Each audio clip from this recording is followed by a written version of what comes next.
मुख्यमंत्री पुष्कर सिंह धामी का आज टिहरी दौरा। बूढ़ा केदार में आपदा प्रभावित क्षेत्र का करेंगे दौरा। राहत बचाव कामों का करेंगे निरीक्षण।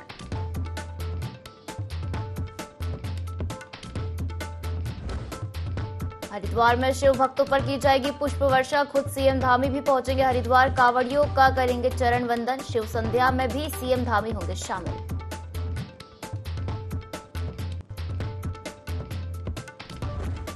उत्तरकाशी में गंगोत्री और यमुनोत्री हाईवे बंद। पहाड़ी से मलबा और पत्थर आने से हाईवे बंद होने से फंसे कई यात्री।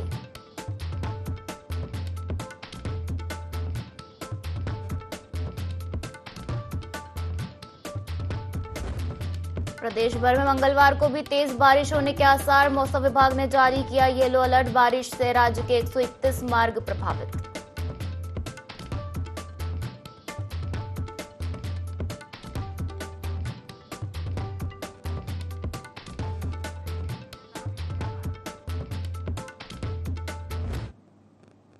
नमस्कार, बहुत स्वागत है आपका। देवभूमि लाइव देख रहे हैं आप और मैं हूं आपके साथ पायल। बुलेटिन की शुरुआत करेंगे देहरादून से आ रही बड़ी खबर के साथ, जहां सीएम पुष्कर सिंह धामी का आज टिहरी और हरिद्वार दौरा है। आपको बता दें 11:30 बजे मुख्यमंत्री टिहरी जनपद के बूढ़ा केदार पहुंचेंगे और वहां आपदा प्रभावित क्षेत्र का दौरा करेंगे। आपको बता दें कि बूढ़ा केदार में राहत बचाव कार्यों का सीएम स्थलीय निरीक्षण भी करेंगे। तो देखिए, आज सीएम पुष्कर सिंह धामी टिहरी दौरे पर रहने वाले हैं। आपको बता दें कि टिहरी जनपद के बूढ़ा केदार में आपदा प्रभावित क्षेत्र का दौरा करेंगे। साथ ही बूढ़ा केदार में चल रहे राहत बचाव कार्यों का भी सीएम स्थलीय निरीक्षण करेंगे। चलिए, ज्यादा जानकारी के साथ संवाददाता विनय सूद हमारे साथ लाइव जुड़ चुके हैं। विनय, आज सीएम पुष्कर सिंह धामी का टिहरी और हरिद्वार दौरा है, क्या कुछ अधिक जानकारी इस दौरे को लेकर? जी बिल्कुल पायल, देखिए आपको बता दें कि मुख्यमंत्री पुष्कर सिंह धामी आज टिहरी और हरिद्वार के दौरे पर रहेंगे। साथ ही साथ आपको बता दें कि जिस तरह से मुख्यमंत्री पुष्कर सिंह धामी आज टिहरी दौरे पर रहेंगे, 11:30 बजे तय किया गया है। इस दौरान जो आपदा प्रभावित क्षेत्र है वहाँ का स्थलीय निरीक्षण जो है इस दौरान सीएम धामी करेंगे, क्योंकि जिस तरह से यहाँ पर 27 तारीख को भूस्खलन जो है टिहरी में हुआ है, उसको लेकर के जो आपदा प्रभावित क्षेत्र है उसको जो है वहाँ पर स्थलीय निरीक्षण करने के लिए सीएम धामी इस दौरान पहुंचेंगे। और साथ ही साथ जिस तरीके से जो आपदा प्रभावित क्षेत्र है वहाँ पर जो राहत बचाव कार्य जिस तरीके से चल रहा है उनको भी जो है इस दौरान सीएम धामी जायजा लेंगे। तो ऐसे में देखा जा सकता है कि मुख्यमंत्री पुष्कर सिंह धामी जिस तरह से जो आपदाग्रस्त क्षेत्र है उनमें लगातार जो है जा रहे हैं, क्योंकि जिस तरीके से बारिश की अगर बात करें तो बारिश पूरी तरह से जिस तरह उत्तराखंड में लगातार जारी है, इससे जो पहाड़ी क्षेत्र है पहाड़ी क्षेत्रों में लगातार भूस्खलन की जो घटनाएं हैं वो इस दौरान देखने को मिल रही है। लेकिन मुख्यमंत्री पुष्कर सिंह धामी ने सभी जिलाधिकारियों को जिस तरीके से दिशा निर्देश दिए हैं कि पूरी तरह से अलर्ट मोड पर रहे, तो उसको लेकर के जो है यहाँ पर सीएम धामी की जो सराहना है वो भी की जाती है, क्योंकि युवा मुख्यमंत्री है और इसी हिसाब से जो है लगातार अलर्ट मोड पर रहते हैं। तो यहाँ पर आपको ये भी बता दें कि जिस तरह से भूस्खलन टिहरी में हुआ है और आपदा प्रभावित क्षेत्र जो है इसका आज स्थलीय निरीक्षण सीएम धामी करने वाले हैं, तो इसमें समय रहते ही जो है जो गांव के 50 घर लगभग जो है इस दौरान केंगड़ गांव भी एक यहाँ पर पड़ता है टिहरी में, तो उसमें से भी जो है कई लोगों को वहाँ से शिफ्ट पहले ही समय रहते करा दिया गया था, क्योंकि सीएम धामी ने जिस तरीके से मौसम को देखा उसको ध्यान में रखते हुए यहाँ पर पहले ही अलर्ट मोड जारी कर दिया गया था। तो अब जो वहाँ पर जो परिवार है जिनको शिफ्ट किया गया है तो उनको सही जगहों पर महफूज जगहों पर जो है अभी फिलहाल ठहराया गया है। जी बिल्कुल विनय, तो बूढ़ा केदार और टिहरी जनपद में राहत बचाव कार्य तो लगातार चल रहा है, लेकिन जो लोगों की बुनियादी जरूरतें हैं जैसे भोजन, खाना भोजन, पानी और रहने की व्यवस्था को लेकर प्रशासन के द्वारा क्या कुछ इंतजाम किए गए हैं? जी बिल्कुल, देखिए आपको बता दें पायल कि जिस तरह से भूस्खलन टिहरी क्षेत्र में हुआ है उसको लेकर के मुख्यमंत्री पुष्कर सिंह धामी ने टिहरी के डीएम को भी जो है इस दौरान दिशा निर्देश दिए हैं कि उनको पुनर्वास करने के लिए जो है जगह को ढूंढना शुरू करें। साथ ही साथ जो अभी फिलहाल उनकी जो रहने खाने की जो व्यवस्थाएं हैं वो इस दौरान जो है उनकी दूसरे क्षेत्र में की गई है। मुख्यमंत्री पूरी तरीके से अलर्ट मोड पर है किसी को भी जो है कोई दिक्कतें इस दौरान ना आ सके, इसके लिए सीएम धामी ने जो है सभी जिलाधिकारियों को, उत्तराखंड के जिलाधिकारी जितने भी हैं जो पहाड़ी क्षेत्र में विशेषकर इनमें ध्यान दिया गया है, जिन जगहों पर भूस्खलन जैसी जो समस्याएं आती हैं तो सभी को दिशा निर्देश दिए गए हैं कि अलर्ट मोड पर रहें और कोई भी आपातकाल स्थिति इस तरीके की बनती है तो उसके लिए जो है यहाँ पर तैयार रहें और तुरंत जो है यहाँ पर जो संबंधित विभागीय जो अधिकारी हैं वो भी इस दौरान पहुंचे। तो देखा जा सकता है कि सीएम धामी जिस तरीके से उत्तराखंड में कार्य करते हैं वो काफी सराहनीय होता है। साथ ही साथ जिस तरीके से मौसम इन दिनों जो है यहाँ पर पूरी तरह से गड़बड़ा रहा है और जो पहाड़ी क्षेत्र है जिस तरह से वहाँ पर पहाड़ों के गिरने की जो यहाँ पर खबरें आ रही हैं, काफी दिक्कतें जो है इस दौरान होती हैं और साथ ही साथ जो क्योंकि इन दिनों चारधाम यात्रा भी चल रही है तो ऐसे में मुख्यमंत्री के साफ तौर पर दिशा निर्देश है सभी अधिकारियों को कि अलर्ट मोड पर रहेंगे। जो बिल्कुल विनय, तो राहत बचाव कार्य लगातार जारी है और सीएम धामी भी आज स्थलीय निरीक्षण के लिए टिहरी जनपद पहुंचेंगे। फिलहाल शुक्रिया हमसे जुड़ने के लिए और जानकारी साझा करने के लिए। चलिए खबरों में आगे बढ़ेंगे और देहरादून में लगातार भारी बारिश का दौर जारी है। पहाड़ से लेकर मैदान तक बारिश हो रही है, जिसके चलते भूस्खलन के साथ ही नदी नाले उफान पर है। वहीं आने वाले दिनों में मौसम विभाग ने भारी बारिश का अलर्ट जारी किया है। मौसम विभाग के निदेशक विक्रम सिंह ने कहा है कि 2 से 3 दिनों तक प्रदेश के अधिकांश हिस्सों में भारी बारिश देखने को मिल सकती है। खासकर देहरादून जिले सहित आसपास के इलाकों में भारी बारिश का ऑरेंज अलर्ट जारी किया गया है। वहीं ऐसे में मौसम विभाग ने आम जनता को बेहद सतर्कता बरतने की चेतावनी दी है। देख रहे हैं कि जो बारिश की एक्टिविटी लगातार वो नॉर्मल तो हमको मिल ही रही है और उसके साथ हैवी वेरी हैवी रेंस भी को मिल रही है। पास्ट 24 आवर्स में भी हमको जो हैवी रेंस देहरादून डिस्ट्रिक्ट में मिली है, बागेश्वर में मिली है। तो इस तरह की एक्टिविटी वो चली रही है और लाइट से मॉडरेट तो जो है ज़्यादातर जगहों में वो मिल रही है। और मैदानी क्षेत्रों में बात करें तो वहाँ भी अनेक जगहों तक में आज है। जब हम वार्निंग पे जाते हैं, अगर आज 29 तारीख के लिए बात करें तो ऑरेंज में हमने जो है वार्निंग देहरादून डिस्ट्रिक्ट के लिए रखी है, जिसमें हैवी से वेरी हैवी रेन की संभावना है। और इसी तरह जो हैवी रेंस है उसमें टेहरी, पौड़ी, नैनीताल, चंपावत इनको रखा गया और अंदर अगर बात करें तो बागेश्वर डिस्ट्रिक्ट को वो रखा गया है। जो लोग लो लाइंग एरियाज में रहते हैं उनको काफ़ी सावधान रहने की जरूरत है। दिल्ली, हरियाणा, उत्तर प्रदेश समेत कई राज्यों के शिव भक्त डाक कावड़ से बोल बम के जयकारों के साथ अपने गंतव्य की ओर जा रहे हैं। वहीं पुलिस और जिला प्रशासन ने भीड़ को देखते हुए मंगलौर से लक्सर की ओर 100% रूट डायवर्जन किया है। जहां एक तरफ पुलिस के कंधों पर कावड़ मेला संपन्न कराने की एक बड़ी जिम्मेदारी है, तो वहीं लक्सर पुलिस अपनी जिम्मेदारी के साथ साथ शिव भक्ति का धर्म भी निभा रही है। लक्सर पुलिस ने रूट डायवर्जन के बाद जगह जगह शिव भक्तों के जलपान की व्यवस्था की है। ऐसे में स्वयं खाकी सड़कों पर उतरकर शिव भक्तों की सेवा कर रही है।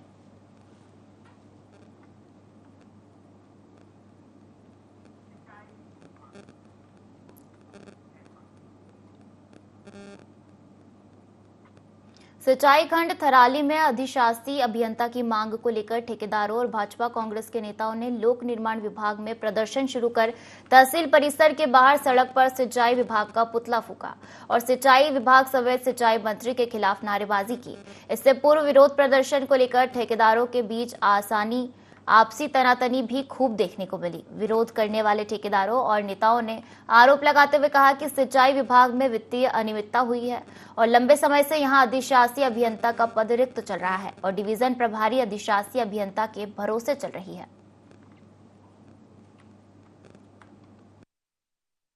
मंत्री जी का पुतला विवश होकर इसलिए फूकना पड़ा क्योंकि एक अधिकारी यहाँ विगत 10 साल से जो है सेवारत है और वो एक ही पद पर यहाँ पर नियुक्त है, लेकिन उसको अतिरिक्त चार्ज है अधिशासी अभियंता का।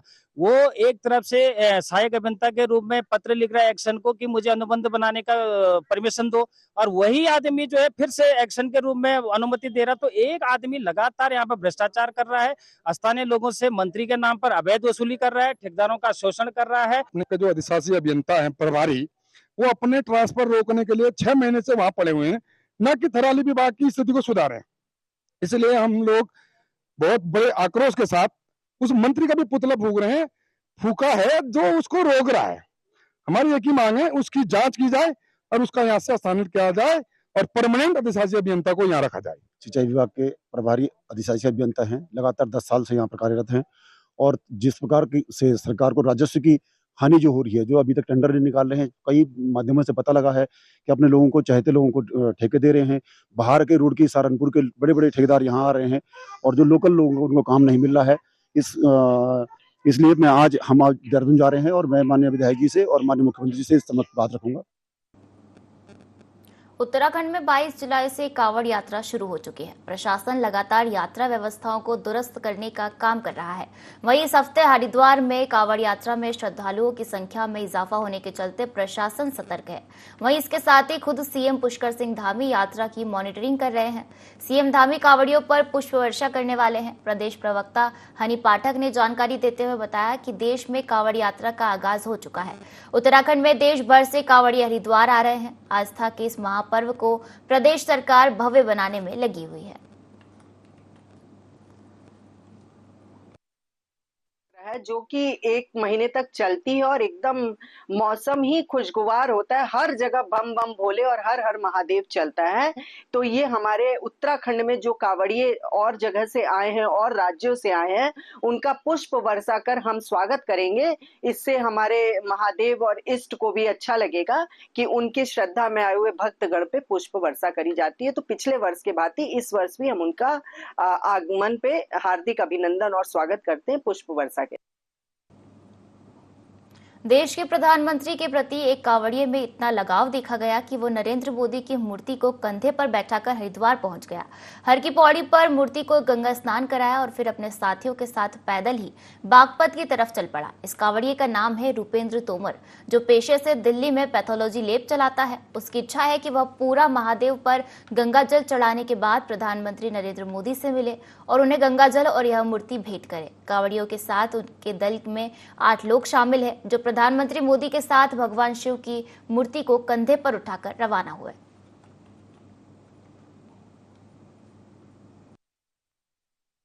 वर्षों का जो हिंदुओं का इंतजार था रामलला से मिलने का, ये नरेंद्र मोदी जी ने सपना साकार कराया सभी हिंदुओं के लिए। तो जब भी हमने सोचा था कि कुछ ऐसा स्पेशल हम नरेंद्र मोदी जी के लिए करेंगे, और जब ये तीसरी बार दोबारा से प्रधानमंत्री बने, उस दिन हमने निश्चित कर लिया था कि हम इनको गंगा स्नान करा करके लेकर आएंगे। जल अब हमारा ये जाएगा पूरा महादेव, और एक जो कलश हमने अलग से ला रखा है वो मोदी जी के लिए हमने रखा हुआ है। अगर ईश्वर ने चाहा वो अपनी मंजिल तक हो सके पहुंच जाएगी। चलिए खबरों में आगे बढ़ेंगे और बात करेंगे केदारनाथ धाम की, जहां पिछले वर्ष क्यूआर कोड लगाकर मंदिर समिति पूरे देश में चर्चाओं में रही थी। वहीं कांग्रेस ने एक बार फिर से क्यूआर कोड के मामले को उछाल दिया है। कांग्रेस प्रदेश महामंत्री नवीन जोशी का कहना है कि केदारनाथ धाम में जो क्यूआर कोड लगा था उसका ट्रांजैक्शन सीधा दिल्ली के केदारनाथ धाम के अकाउंट में होता था। वहीं जोशी ने कहा कि भाजपा के नेताओं को शर्म आनी चाहिए, जो केदारनाथ धाम के नाम पर राजनीति करते हैं और सनातन से जुड़े करोड़ों लोगों की आस्था को ठेस पहुंचाने का काम करते हैं।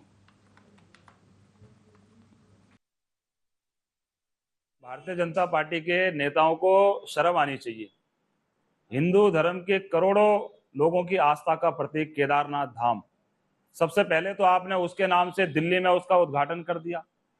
नंबर 2, केदारनाथ के अंदर से 230 किलो सोना चोरी हो गया, उसके बारे में आप कुछ नहीं बोल रहे हैं। और आज जो यात्रा निकल रही है, यात्रा का आप विरोध कर रहे हैं। दिल्ली केदारनाथ धाम के नाम से आज भी क्यूआर कोड वहां पे जो लगाया गया है, उसमें अगर क्यूआर कोड में हम पैसे डालते हैं तो दिल्ली के ट्रस्ट को जा रहा है केदारनाथ धाम के नाम से। ये 420 हो रही है। मुख्यमंत्री जी ने जरूर कहा कि हम इस पे सख्त कानून बनाएंगे, लेकिन ये जो फर्जी तरीके से पैसा उनके अकाउंट में जा रहा है, उनके खिलाफ कार्रवाई कौन करेगा? उनके खिलाफ भी सरकार को कार्रवाई करनी चाहिए और भारतीय जनता पार्टी को शर्म आनी चाहिए। धोखाधड़ी इस प्रकार से हो रही है, इन लोगों के खिलाफ कार्रवाई करने के बावजूद ये हमारे उसमें बोल रहे हैं, उनके उसमें कार्रवाई इनको करनी चाहिए। पंचायतों का कार्यकाल बढ़ाने की मांग लंबे समय से की जा रही है, जिसको लेकर समय समय पर पंचायत प्रतिनिधि धरना देकर अपना आक्रोश भी व्यक्त कर चुके हैं। वहीं उत्तराखंड कांग्रेस भी पंचायत प्रतिनिधियों को अपना समर्थन देने जा रही है। कांग्रेस प्रदेश उपाध्यक्ष मथुरा दत्त जोशी का कहना है कि कोरोना काल में भी पंचायत का कार्यकाल प्रभावित हुआ था। इसके साथ ही हरिद्वार समेत पूरे प्रदेश में एक साथ पंचायत चुनाव हो, इस मांग को लेकर प्रदेश कांग्रेस अध्यक्ष करण बाहरा के नेतृत्व में कांग्रेस कमेटी पंचायत प्रतिनिधियों के साथ है। विगत कई दिनों से प्रदेश के पंचायत प्रतिनिधि कार्यकाल बढ़ाने की मांग को लेकर और हरिद्वार के साथ अन्य जिलों में भी चुनाव कराने के सिलसिले में धरने पर बैठे हुए हैं। प्रदेश कांग्रेस कमेटी ने भी उनको अपना समर्थन दिया है। माननीय अध्यक्ष जी का पत्र मैंने उनके प्रतिनिधियों को सौंपा है और हमने कहा कि हम उनकी मांग के समर्थन में हैं और सरकार से मांग करते हैं कि कोरोना काल में भी पंचायतों का कार्यक्रम था वो प्रभावित रहा है, विकास कार्य प्रभावित रहे हैं और उनकी जो मांग है उस मांग को सरकार द्वारा गंभीरता से विचार किया जाना चाहिए और पंचायतों का कार्यकाल बढ़ाते हुए हरिद्वार के साथ ही पूरे प्रदेश में एक साथ पंचायत चुनाव होने चाहिए। इस मांग का हमने भी समर्थन दिया है और अपना समर्थन पत्र, माननीय अध्यक्ष जी का समर्थन पत्र मैंने पंचायत प्रतिनिधियों को सौंपा है। तो एक बार फिर उत्तराखंड में कैबिनेट विस्तार को लेकर चर्चाएं तेज है। खासकर मुख्यमंत्री पुष्कर सिंह धामी के दिल्ली दौरे को लेकर कैबिनेट विस्तार को लेकर चर्चाओं का बाजार और गर्म हो चला है। वहीं भाजपा प्रदेश महामंत्री आदित्य कोठारी का कहना है कि हाल ही में हुई प्रदेश नेतृत्व की बैठक में कैबिनेट के रिक्त पदों को भरने और सीनियर लीडर को भी दायित्व देने को लेकर चर्चा हुई। उन्होंने कहा कि करीब 3 दर्जन वरिष्ठ पदाधिकारियों को दायित्वधारियों की नियुक्ति करने का निर्णय हुआ है। उन्होंने उम्मीद जताई है कि इस फैसले से लंबे समय से कार्य कर रहे कार्यकर्ताओं को नई ऊर्जा मिलेगी।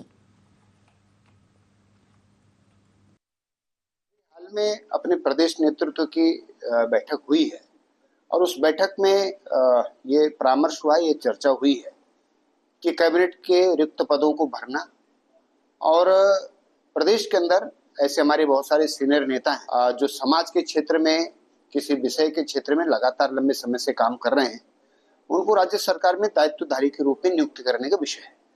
इन दोनों विषयों पर चर्चा हुई है और जानकारी मिली है कि सरकार में कैबिनेट के रिक्त पदों को भी भरने के विषय में यथाशीघ्र भरने का निर्णय हुआ है और राज्य में दायित्वधारियों की नियुक्ति पर भी चर्चा हुई है। मुझे लगता है कि करीब 3 दर्जन वरिष्ठ पदाधिकारियों को दायित्वधारी के रूप में जो है नियुक्ति करने का उस पर निर्णय हुआ है, सहमति बनी है। तो उम्मीद करते हैं कि यथाशीघ्र उस पर जो है नियुक्तियां होंगी। देहरादून स्थित विधानसभा को डिजिटल बनाया जा रहा है, जिसका काम चल रहा है। विधानसभा अध्यक्ष रितु खंडूरी ने बताया कि देश में ई विधानसभाएं बनाई जा रही है और इसी के तहत केंद्र सरकार से विधानसभा के लिए उत्तराखंड को भी बजट आवंटित हुआ है, जिसमें राज्य सरकार की तरफ से भी विधानसभा के लिए बजट मुहैया करवाया गया है। साथ ही कहा कि यह कार्य देहरादून से शुरू किया गया है। आगामी दिनों में भराड़ीसेन को भी ई विधानसभा के रूप में विकसित किया जाएगा। विधानसभा अध्यक्ष रितु खंडूरी ने बताया कि इस व्यवस्था से कम पेपरों का इस्तेमाल हो सकेगा। इसके लिए अधिकारियों और विधायकों को भी ट्रेनिंग दी जाएगी। पूरे भारत में जो विधानसभाएं हैं वो ई हो रही हैं, तो हमें भी भारत सरकार के माध्यम से फंड आया है और ऑफ कोर्स उत्तराखंड सरकार ने भी हमें उसमें एडिशनल फंड्स दिए हैं और उसके तहत पूरा जो विधानसभा देहरादून में है और विधानसभा जो गैरीसैंण में है। इस बुलेटिन में फिलहाल इतना ही। आप बने रहिए IND24 के साथ। नमस्कार।